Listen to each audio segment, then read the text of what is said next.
Right now at noon, at least 3 people were killed after a tornado outbreak in Oklahoma Saturday night. And we've got ourselves a warm and sunny day across the area. We're going to talk about our forecast and some additional thunderstorm chances we're tracking here in just a couple of minutes.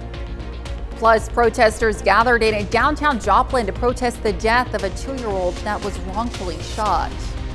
The 4 states' most watched news starts now. Last week's rain has brought flooding to the 4 states, and that flooding has led to 1 school district closing today. This is KOAM News at noon. I'm Elise Snowy. The Fort Scott School District announced yesterday that there will be no school due to the flooding in the city. They encouraged everyone to stay safe. Fort Scott Community College posted that they will resume normal hours.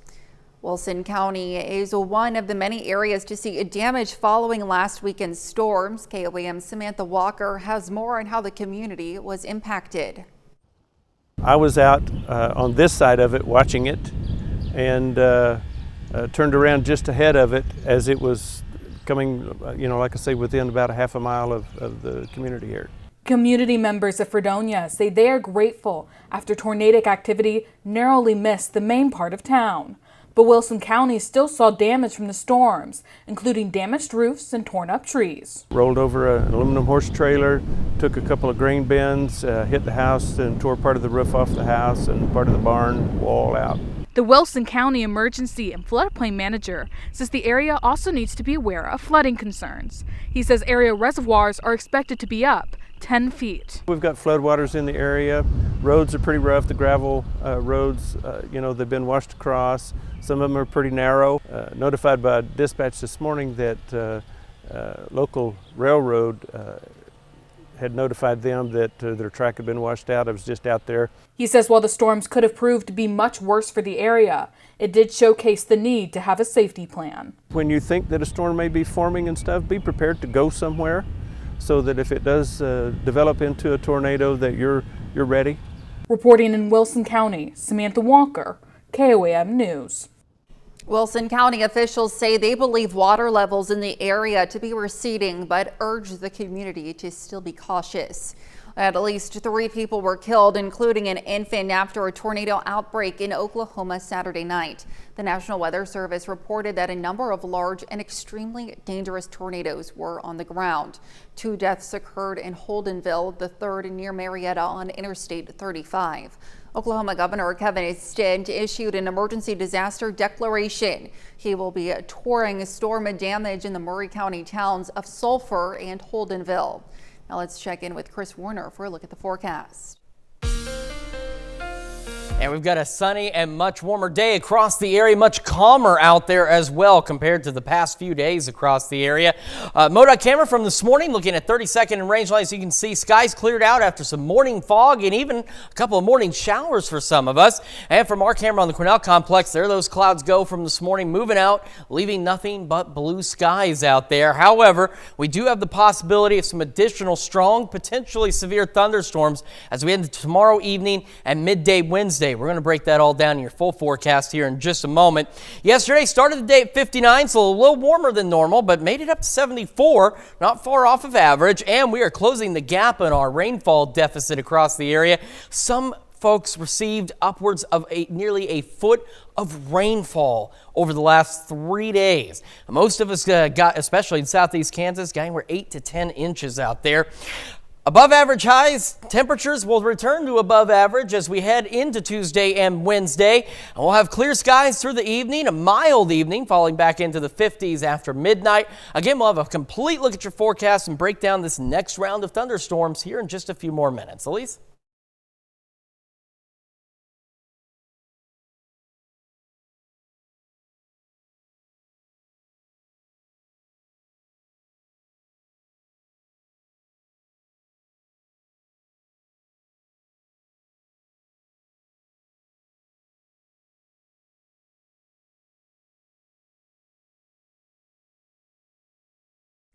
Saturday, protesters gathered in downtown Joplin, walking up and down Main Street. They were protesting the death of a 2-year-old Cleslin Crawford, who was killed in March of 2022.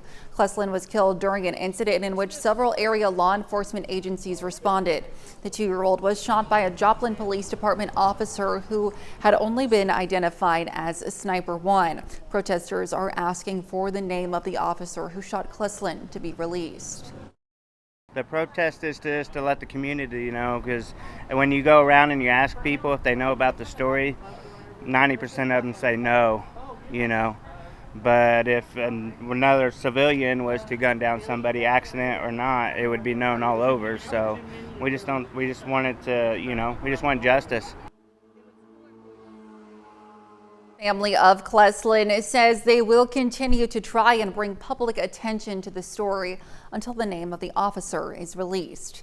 To be the first to see breaking news, weather, and sports, download the KOAM News app. It's available free of charge in the Apple App Store and the Google Play Store. Just search for the KOAM News app.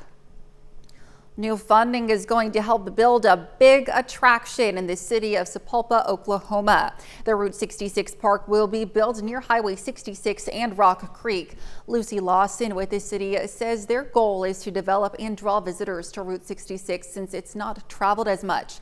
The city now owns a portion of the Mother Road, and they're working on a dewy streetscape as a part of its downtown revitalization project. The original phase of the park will feature murals for people to enjoy different walking paths, benches, and photo opportunities. Lawson says the city has high hopes for what the future will hold.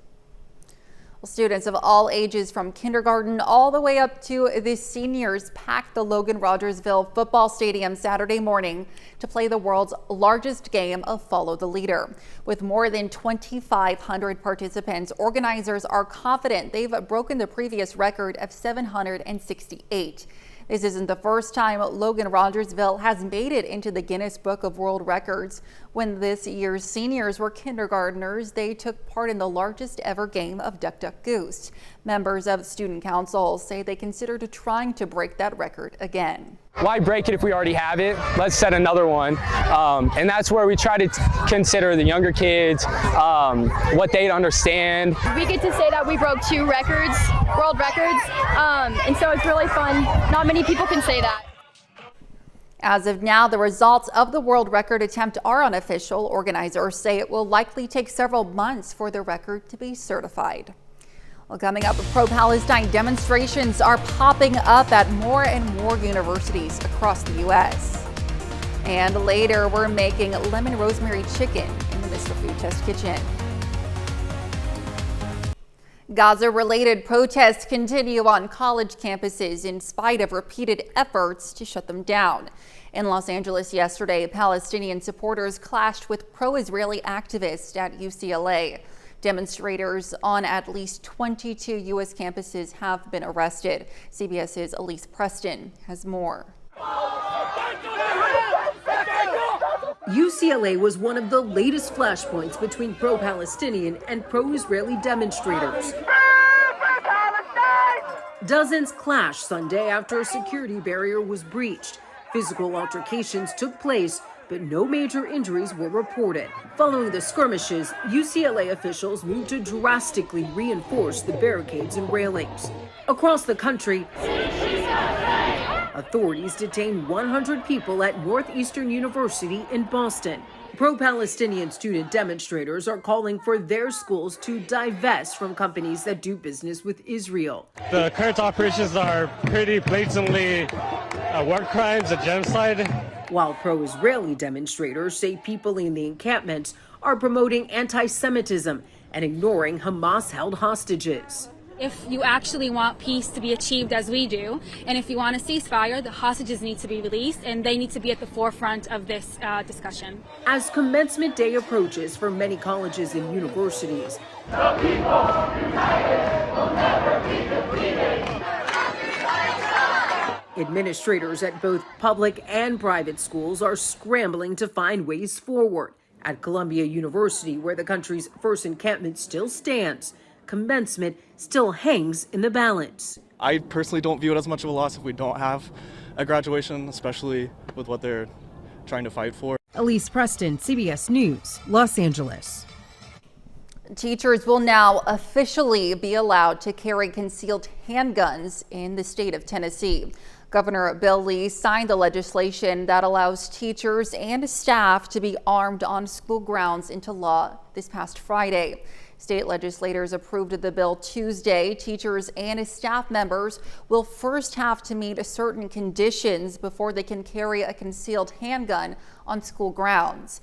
The conditions include getting a written authorization from school officials, completing a background check, and they must undergo a psychological exam.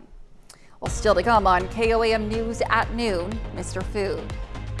We've got a trick to make your roasted chicken crispy, juicy, and delicious. So don't go anywhere. And we've got some additional thunderstorm chances in our forecast. We'll take a look at that right after this. Welcome back to the KOAM News at noon. So after some morning fog, even a few showers out there, we began to clear out with sunny skies. However, we are tracking another round of strong, possibly severe thunderstorms as we head into tomorrow and Wednesday. So let's take a look at this. So here we've got that low to elevated risk across most of southeastern Kansas and northeast Oklahoma. Now tomorrow evening, it does get into a little more of southwest Missouri than it does on Wednesday, but that elevated risk also slides a little further east on Wednesday. And unfortunately, these threats or these areas are highlighted right over the same areas that saw the tornadic supercells 2 days in a row over the weekend. So let's take a look at what we're expecting. Most of our Tuesday, we are clear and warm and breezy. It won't be until the evening, about 6, 7 o'clock, that we'll start to see showers and thunderstorms building into southeastern Kansas right over again, the same areas that do not need any additional severe weather. Also at this point right now, you don't need any more additional rain. We've got to try and dry out a little with the flooding concerns, but Yates Center, Chinook, Fredonia, here it comes by about 7 o'clock. These storms could be strong, possibly severe. Now this complex expected to slide gradually to the south and east and eventually begin to die out by late Tuesday night. However, as we transition into Wednesday, redevelopment across these same areas looks to be possible, and these storms could be strong, possibly severe, lasting through the early morning hours on our Wednesday. Most of this will be gone by our morning commute. A few stray showers will be lingering. However, by late morning, we're going to see redevelopment of showers and thunderstorms out to the west here in southeastern Kansas, northeast Oklahoma, and that's going to be another opportunity for strong, possibly severe thunderstorms by noon on Wednesday. However, these storms are going to be a little more isolated, a little more scattered than what we're expecting for our Tuesday. Once they clear out, look back behind. The wind still out of the south. Skies clear quickly and temperatures warm up nicely back into the 80s out there. As for the rest of today, highs mid-upper 70s, a north breeze at 5 to 10. We had a weak little cold front come through this morning. Not doing much for our highs, but did cool us back a little this morning, especially in Kansas, Yates Center and Neosho locations like that. Temperatures back into the 40s this morning. However, this evening, we're going to stay pretty decent, clear skies, cool temps, mid-upper 50s, and a southeast wind at about 5 to 10 miles an hour.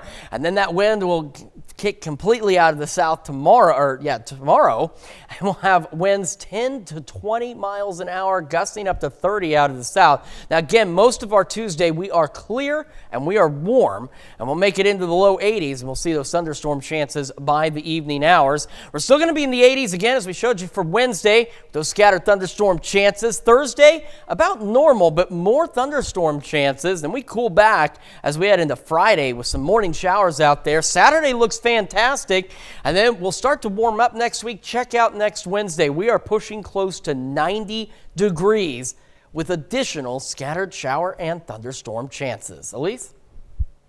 All right, thanks, Chris. And don't forget, you can be the first to know about the day's weather with the KOAM Skywatch weather app. You can get a severe weather update sent straight to your phone free of charge. It's available in the Apple App Store and the Google Play Store. The KOAM Skywatch weather app. I'll stick around. We're making lemon rosemary chicken in the Mr. Food Test Kitchen. We'll be right back. Lots of colorful veggies, lots of lemon, and lots of lip-smacking flavor gives us a chicken dinner dish that we know you're going to love. Howard shows us the recipe for lemon rosemary chicken in the Mr. Food Test Kitchen. If I asked you what dish you could eat at least once a week that you would never get bored with, what would it be? The one that stands out for me is roasted chicken. I mean, who doesn't love a fresh from the oven chicken with its crispy skin and all that flavor in every bite? So what do you say I show you how to make the best bird ever? After rinsing our chicken, we coat it with a mixture we made by combining some vegetable oil, lemon juice, chopped fresh rosemary, a bit of garlic powder, and salt and pepper. Here's a little tip. Cook your chicken on a roasting rack. This way it'll cook evenly and allow the fat to drip away. And since we're lighting the oven anyway, we figured we might as well add some chunked up seasonal veggies that we toss with more of the seasoning mixture and roast them off at the same time in the same pan. And once the chicken reaches an internal temperature of 165 degrees and the juices run clear, it's done. And let me tell you, you won't have to ring the dinner bell twice to let your troops know that dinner is ready, since the whole house will smell amazing. To get the recipe for our lemon rosemary chicken, all you have to do is visit our website. I'm Howard in the Mr. Food Test Kitchen, where today we found a foolproof way for you to say, ooh, it's so good. Well, you can, of course, find this recipe along with a lot more good food from the Mr. Food Test Kitchen online. Just go on over to our website. Of course, that's KOAMnewsnow.com. Now, here's a look at the 4-state market prices. All right, so we've got a nice day today into the mid to upper 70s, sunny skies, watching that potential for some stronger storms tomorrow evening and midday on Wednesday. Otherwise in the 80s, and most of our Tuesday again will be sunny. We'll have thunderstorm chances Thursday, showers Friday, a little cooler, and then we're pushing near 90 by the middle of next week with some additional thunderstorm chances. Well, it's certainly great to see the sunshine out there after this past weekend. We deserve it. It's going to take a while to dry out, I think. Absolutely, I think so. Well, Dal, what do you have for us this evening? Well, lots coming up at 5. For starters, technology is constantly evolving and an increasingly integral part of our lives. While even the average person can have difficulty keeping up with all of the changes, it can be especially hard on seniors. We're going to take a look at a new program aimed at helping older Americans learn new tech. Plus, how the city of Fort Scott, Kansas is dealing with flooding after this weekend's severe weather. And parents and students in Joplin are seeing significant changes to their bus routes just 3 weeks before the end of the school year. Hope you join us for those stories. A lot more, of course. It's all coming up on KOAM News at 5. Absolutely. Thanks, Dal. Well, that's the news for now. Thank you for joining us on KOAM News at noon. We'll, of course, see you right back here at 5. Until then, have a great rest of your day.